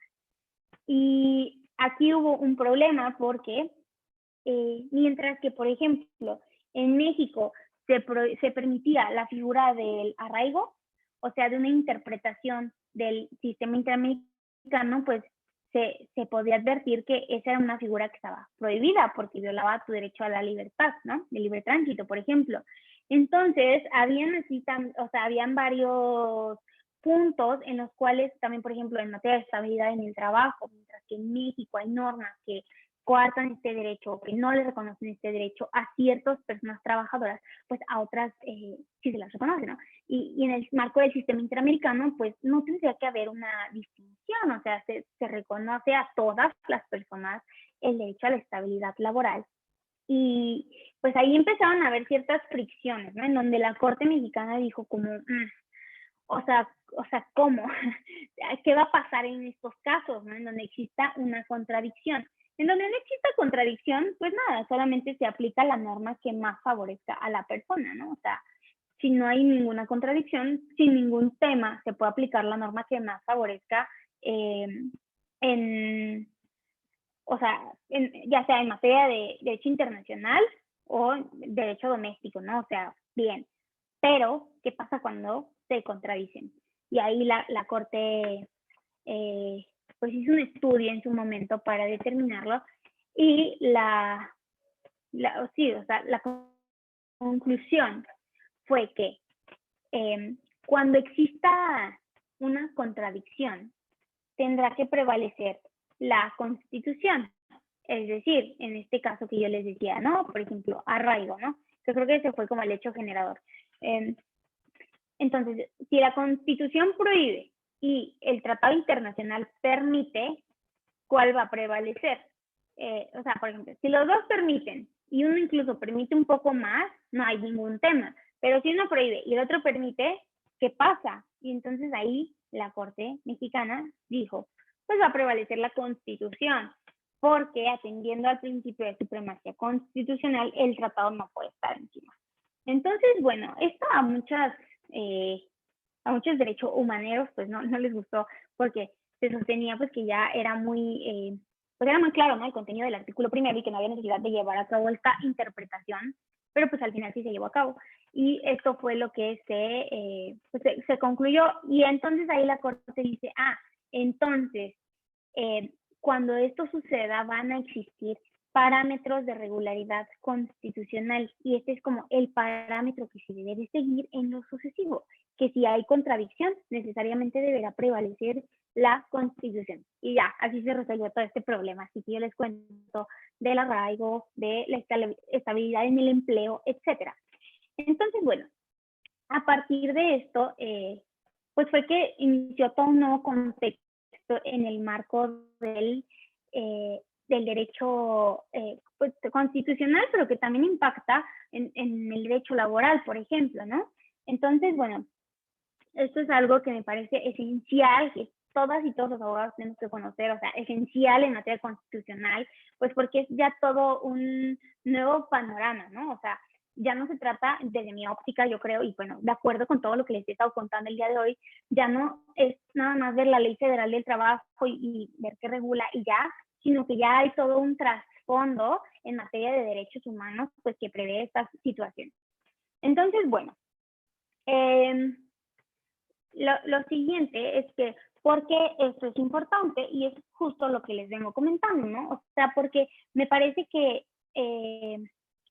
en su carácter de servidores públicos es esencial que tengan este tipo de temas totalmente presentes y que tengan un dominio de ellos, pues para poder tener, pues como para poder ver la pantalla completa, ¿no? O sea, no solamente como el contenido de la ley federal del trabajo, por ejemplo, sino verlo más allá y como verlo desde una perspectiva muy amplia que podría ser en materia de derechos humanos laborales, o sea, ver todo esto en materia constitucional, en materia, todo, o sea, como algo así como tener un cuerpo normativo muchísimo más amplio y que sepamos de dónde viene esto y por qué existe esto.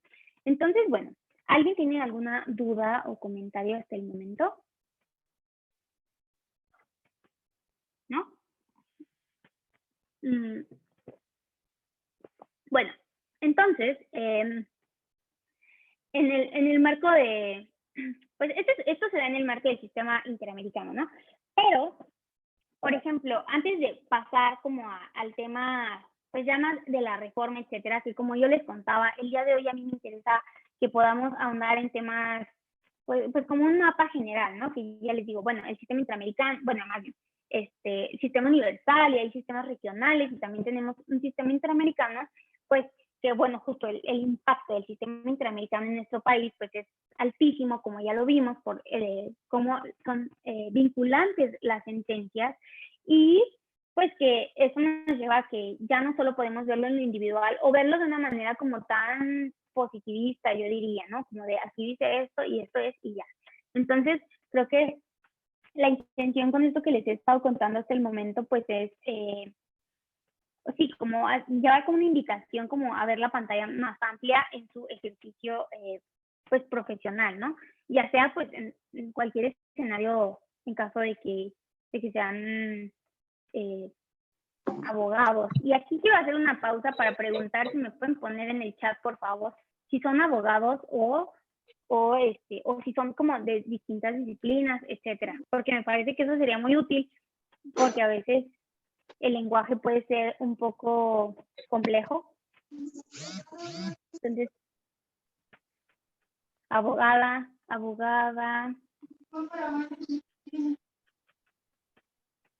Ah, sí, pues sí, muchos abogados. Entonces está bien, lenguaje está bien. Sí, es que por ejemplo el otro día estaba dando una clase justo y era para personas contadoras. Entonces, yo pensé todo el tiempo que estábamos hablando de abogados, entonces decía, es una condición necesaria para poder ejercitar la acción, no sé qué, y todos como, y ya después me dijeron, oiga, es que no somos abogados, y yo, ¿por qué no me avisaron? Entonces, bueno, ay, no sé qué pasó aquí, pero bueno, bien, abogados todos, perfecto. Entonces, seguimos. Ups. Ahora bien, sí. A ver, ya no sé qué pasó aquí con estas rayas. Creo que fui yo quien hizo esto. ¿Ustedes ven esas líneas amarillas?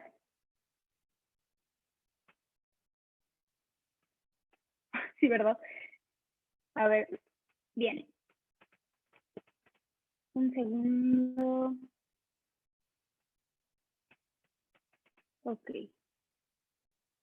Es que ahora, en este ratito que nos queda, me gustaría ya hablar un poco más sobre este tema de la reforma ya como tal, que es pues lo que vamos a estar hablando en próximos días y ya como para entrar un poco más de fondo, pero me parecía muy interesante que el día de hoy abordáramos temas como en torno al derecho internacional, que creo que es muy importante. Entonces, a ver, esto que ya recuperé aquí en mi pantalla.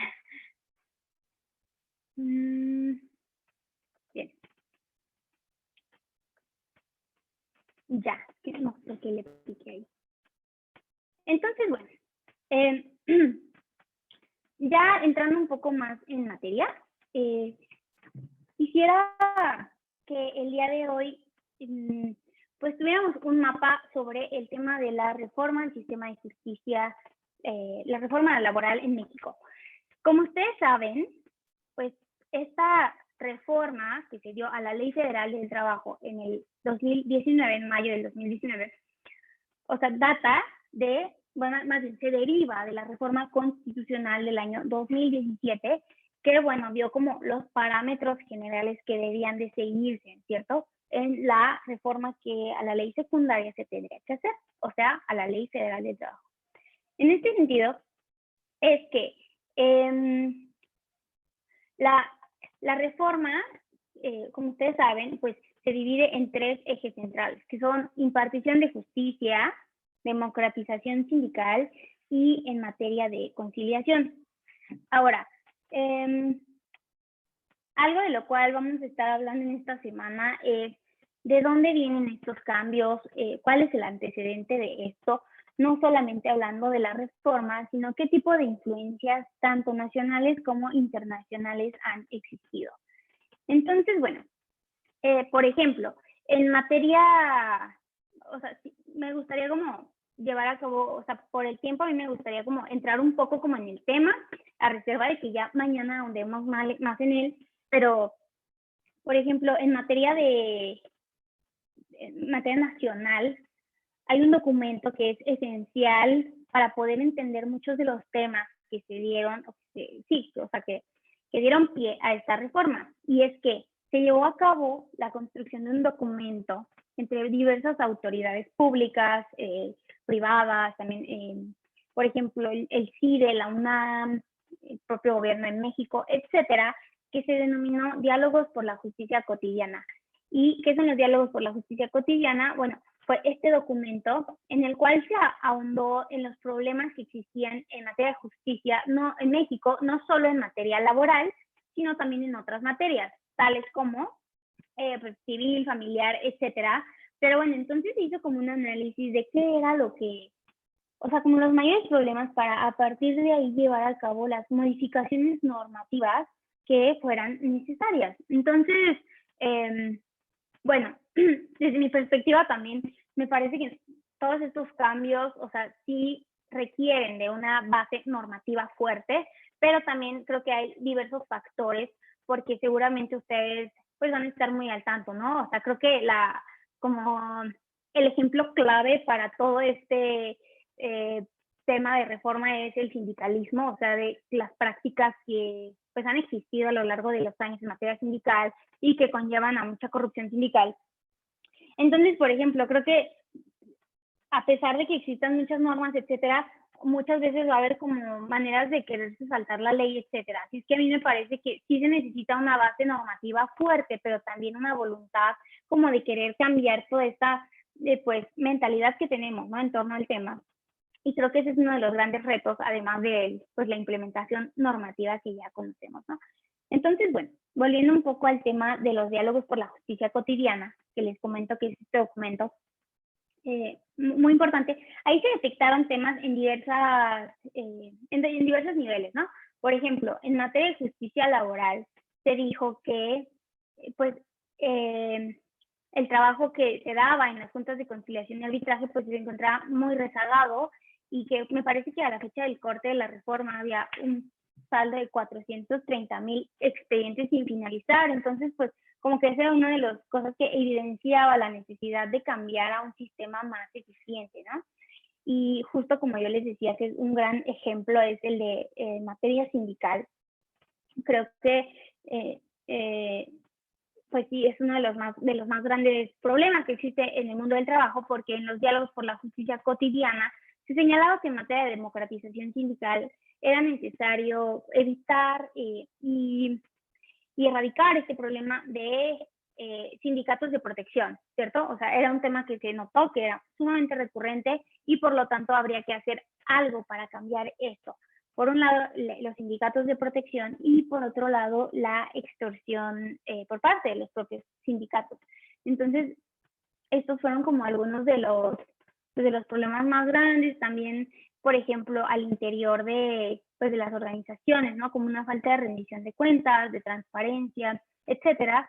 Y pues, o sea, como que todo esto hacía que existiera un problema tan grande de sindicalismo, porque justo creo que los sindicatos están como en el tercer lugar de las instituciones con peor fama en México. En primer lugar creo que están los políticos, en segundo los cuerpos policíacos y en tercero los sindicatos, en un estudio que hacían en el Instituto de Investigaciones Jurídicas, como sobre la percepción que los mexicanos teníamos sobre diversos temas.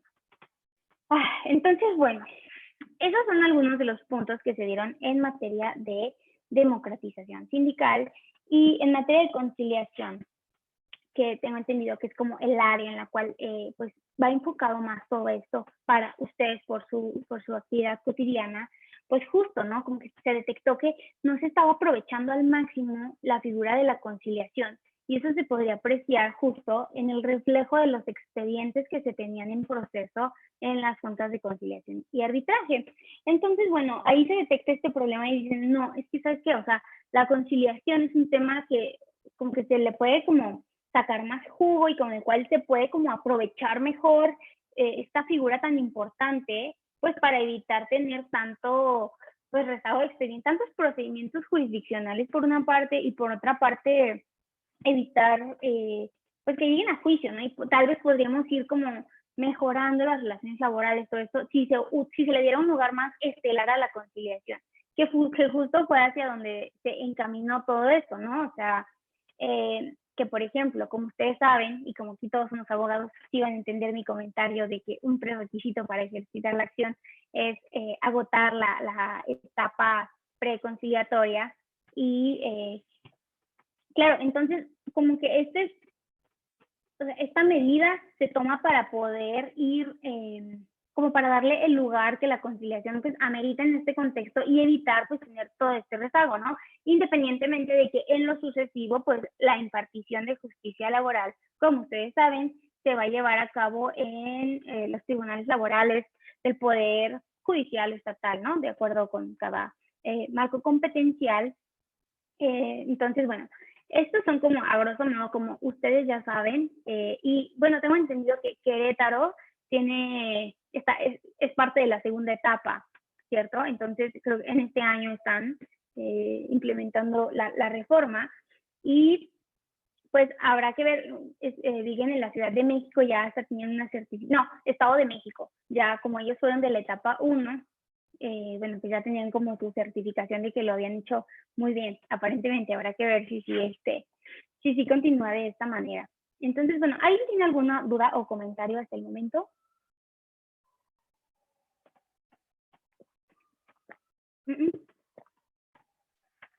Ok. Entonces, bueno, justo como yo les contaba, a ver, bien, pues esto proviene de diversos influencias y como temas, ¿no? Tanto nacionales como internacionales. Entre las nacionales yo les platicaba que existía pues este documento tan importante, los diálogos por la justicia cotidiana, y que me parece que fue un gran esfuerzo y que sí, o sea, pudo pues detectar diversos puntos. E incluso, o sea, como ustedes saben, si se leen la Ley Federal del Trabajo actualmente, o sea, ya existe así como, o sea, ya se prevé la palabra de está prohibida la extorsión, o sea, ya se pone así estrictamente, o sea, literalmente. Y me parece que eso atiende a que fue un problema que incluso el propio pues, gobierno de México reconoció. Como yo les contaba, en los diálogos por la justicia, pues justo participa y convoca el gobierno de México. Entonces me parece que es una buena voluntad política. Y bueno, también pasando a un tema más internacional, y es en lo cual vamos a estar ahondando el día de mañana, pero, o sea, pues por si alguien quisiera como entrarle un poco más al tema, etcétera, una gran influencia en todos estos cambios pues fue el tratado entre México, Estados Unidos y Canadá, el famoso TEMEC, el famoso TEMEC, que como ustedes saben, bueno, pues es preponderantemente comercial, ¿cierto? El contenido, pero pues cuenta con un capítulo en materia laboral y también con un anexo a este que es en materia colectiva, y que si nosotros lo leemos, pues nos daremos cuenta de que mucho de lo que se estableció ahí es lo que se coloca nuevamente en la reforma. Entonces, bueno, creo que el TEMEC es muy, pues sí, o sea, juega un papel súper importante en las influencias que se dieron aquí, porque, por ejemplo, justo creo que está sucediendo algo muy similar a lo que en su momento pasó en materia de transparencia, de género, como yo les estaba platicando, porque creo que han habido muchas presiones internacionales, porque creo que las presiones, bueno, más bien, las influencias nacionales no tuvieron tanta fuerza como así la tuvieron las internacionales. Y bueno, claramente el propio TEMEC no se podía suscribir hasta en tanto no existiera esta reforma en materia laboral, y esto se vivió con mucha pues premura derivado de esto. Ahora bien, respecto de la Organización Internacional del Trabajo, de la OIT, como ya veníamos pues conversándolo a lo largo de esta plática, se dio, por una parte, en el año 2018 se ratificó el último de los 8 convenios fundamentales, el 98, en materia de sindicación y negociación colectiva, que, como ya les había dicho, pues tiene poco tiempo, y eso también influye bastante, porque si ustedes leen el contenido de este este tratado, pues se van a dar cuenta que es básicamente como la prohibición que existe de llevar a cabo extorsiones a través del sindicato, o que existan contratos de protección, porque se protege como la libertad de sindicalización, ¿no? Entonces, por ejemplo, me parece que la OIT pues también a través de la emisión de sus sentencias, de este convenio que yo les platico, etcétera, pues también tuvo una gran influencia. Y bueno, la tercera de ellas sería justo la reforma constitucional del año 2017, pero bueno, o sea, más bien, las dos primeras tuvieron influencia en la tercera, y pues ya la tercera fue la que dio pie a todas estas reformas en materia laboral. Y bueno, me parece importante conocer esto, porque justo es como nuevamente el énfasis de lo que les decía hace un momento, que tal vez actualmente solo vemos, ¿no? Como, por ejemplo, no sé, el contenido de la Ley Federal del Trabajo, pero no vemos lo que hay atrás de eso, y creo que ahí parte la relevancia de conocer el origen de todo esto. Y como yo les decía, ¿no? Hablando del sistema interamericano o hablando de derechos humanos, pues es importante saber de dónde viene para poder tener pues como una visión más amplia de los temas.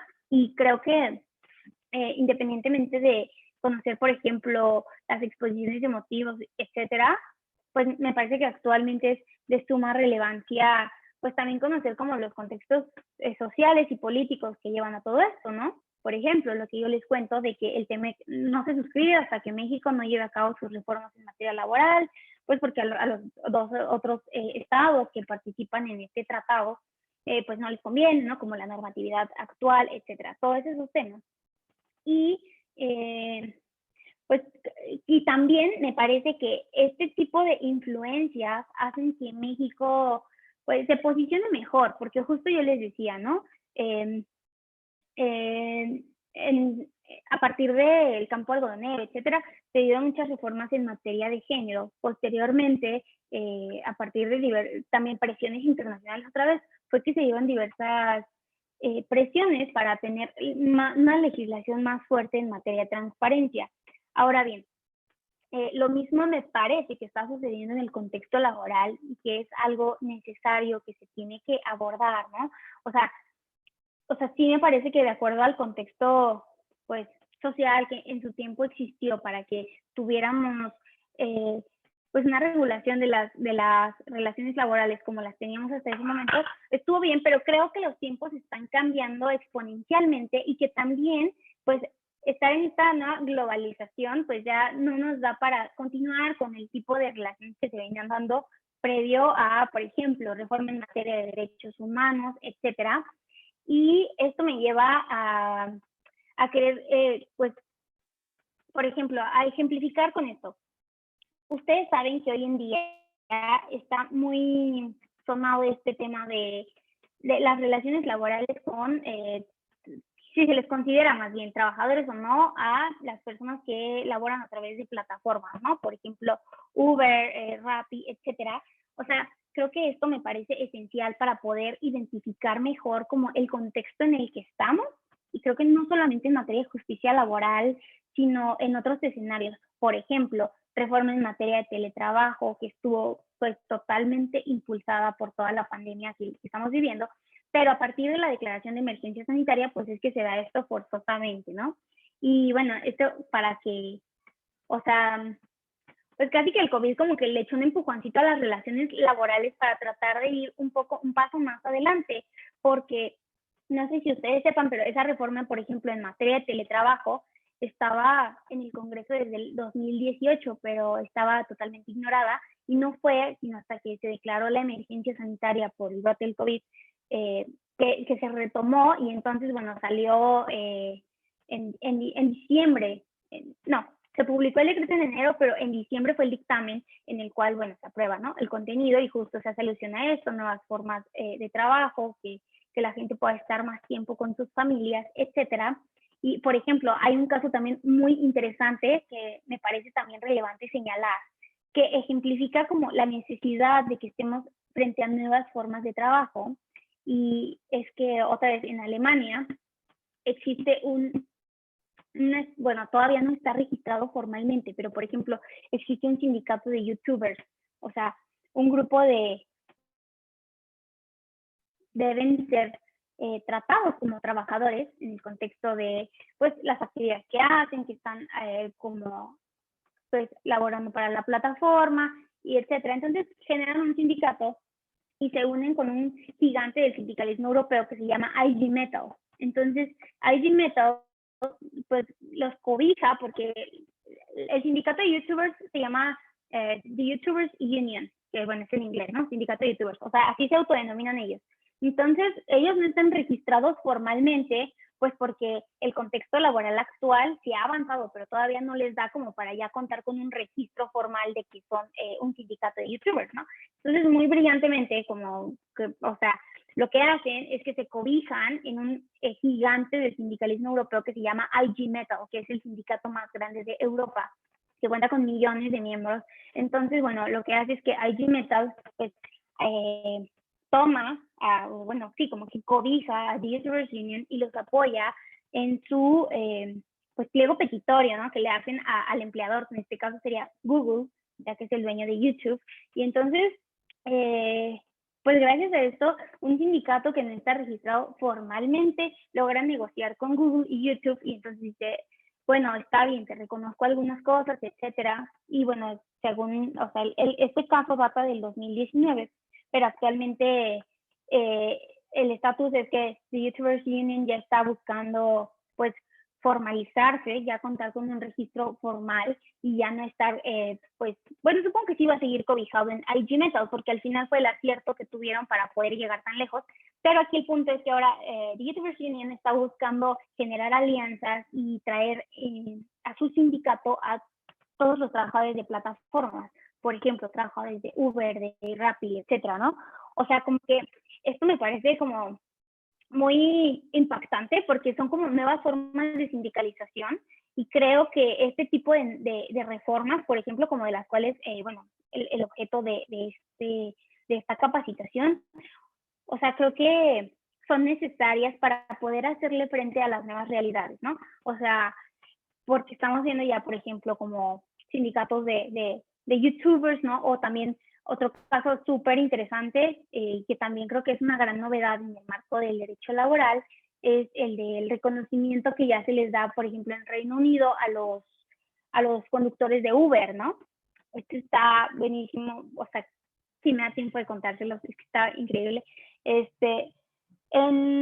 el Reino Unido, en marzo del año pasado, existió, del año pasado, de este año, en marzo de este año, Uber London, de Londres, anunció que iba a darle el carácter de trabajadores a todos sus conductores, que son 70,000, alrededor de 70,000.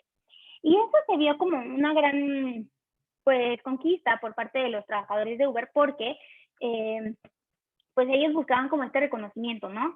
Y esta posición de Uber Londres fue porque existió una demanda en la cual 35 conductores de Uber demandaron a Uber por el reconocimiento de el carácter de trabajadores.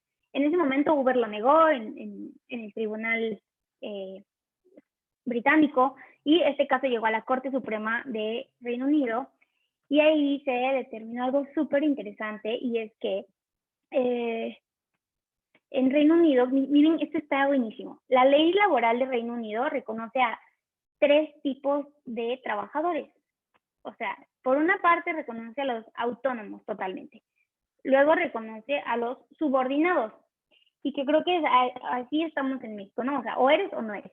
Pero la diferencia con la legislación laboral de Reino Unido es que reconoce como una tercera categoría, que es un punto medio. O sea,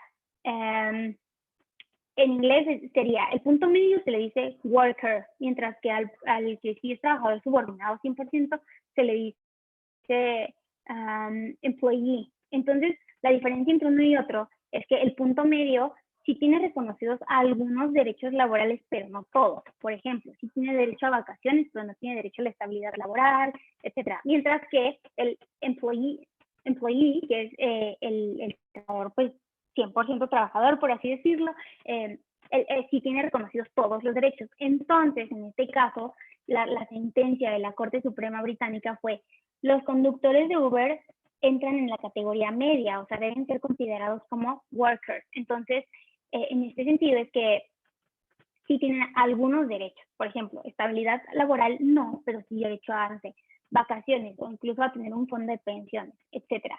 Y bueno, a partir de ahí es que la Corte Suprema pues le reconoce este carácter a los 35 trabajadores de los cuales les estoy hablando. Y pues yo creo que a Uber Londres pues ya no le combinó tanto. Y bueno, después les contaré más de esta sentencia, que está interesantísima. Pero al final, bueno, dijo, ok, les voy a dar el carácter de workers, que es como el punto medio, a todos los 70,000 que tengo. Entonces, nada, esa es, por ejemplo, otra de las conquistas. Entonces, imagínense, el sindicato YouTuber con una asociación de trabajadores, de conductores de Uber, que ya tienen el carácter de trabajadores reconocido. O sea, creo que se está yendo un paso más allá, y yo no, o sea, no dudaría que México no es la excepción como en ir avanzando en este tipo de tendencias laborales. Y por eso creo que, volviendo a de dónde proviene todo esto, las influencias internacionales tienen todo que ver en la manera en cómo se llevan a cabo nuestras relaciones laborales. Entonces, bueno, ahora sí hablé un montón. Me parece que por hoy, esta sesión acaba a las 7. Entonces, me parece que por hoy le dejaremos hasta aquí. Y el día de mañana continuaríamos ahondando en los antecedentes y el origen de todas estas reformas, si les parece bien. Entonces, bueno, si alguien tiene alguna duda o algún comentario, pues no dude en decírmelo, ya sea ahorita o por mensaje o algo así. Y pues nada, de todos modos, mañana aquí vamos a estar. ¿Alguien tiene? Voy a dejar de compartir la pantalla. Entonces, bueno, pues nada, espero que bien. Sí, bueno, sí, las dispositivas sí las, supongo que cuando vayan avanzando ya estaríamos más, o sea, que estén más completas, se podrían compartir. Pero claro, de todos modos, cualquier duda o comentario que vaya surgiendo, me lo pueden hacer llegar. Entonces, bueno, pues nada, eso sería todo por hoy. Y bien, no, muchísimas gracias a ustedes. Y nada, mañana a ver si hacemos ya como algo más, más divertido, así como una dinámica o unas encuestas. Siento que estaría bien para despertar un poco, ¿no? Entonces, bueno, nos vemos mañana. Muchísimas gracias por su atención, su tiempo. Y pues nada, que tengan muy bonita tarde.